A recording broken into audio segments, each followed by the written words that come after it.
Demand response, we're talking about the California market. So for a military base or whoever the client may be, that means if energy prices are high and you don't need the energy, you can sell the energy back to the grid, right? Or you can pull energy from the grid when energy is lower, really be efficient for that client in terms of how they're using power and ensuring that the grid is more stable. Is that a way to think about that? Exactly. So I could work with an energy developer that had a client that wanted to add renewables. So we could build a solution around a number of different vectors. So if your goal is to reduce costs, then we can model and design a system that avoids costs by adding more solar in whatever climates and then adding energy storage. If your goal, like the military, is resiliency, you have to have communications live. You can't go out just because of a brownout in California.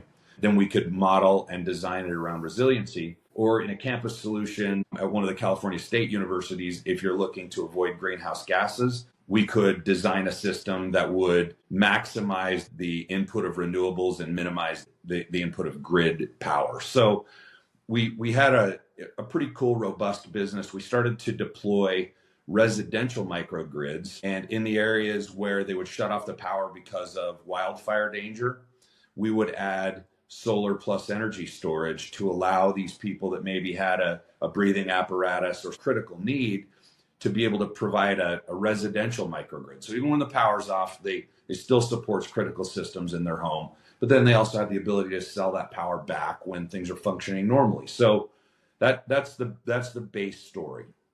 So okay. So this is just not your typical, we started a crypto company. A journalist from Axios visited with us, and in his article, he wrote, Bitcoin mining, I'm paraphrasing, Bitcoin mining is generally crypto bros trying to learn the energy markets.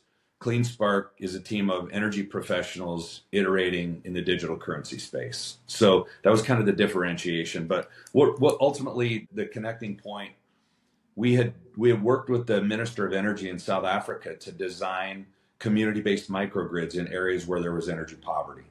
But even the World Bank wouldn't finance them unless there was a large offtake agreement, meaning there's some industry, some corporation, somebody with a big balance sheet that's willing to say, if this isn't consumed by the target population, I'm going to put my hand up, I'm going to buy the power.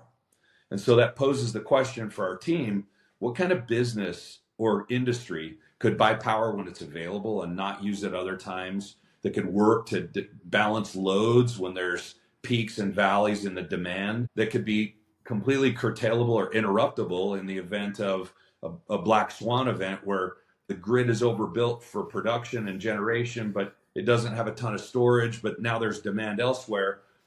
And the answer was Bitcoin mining.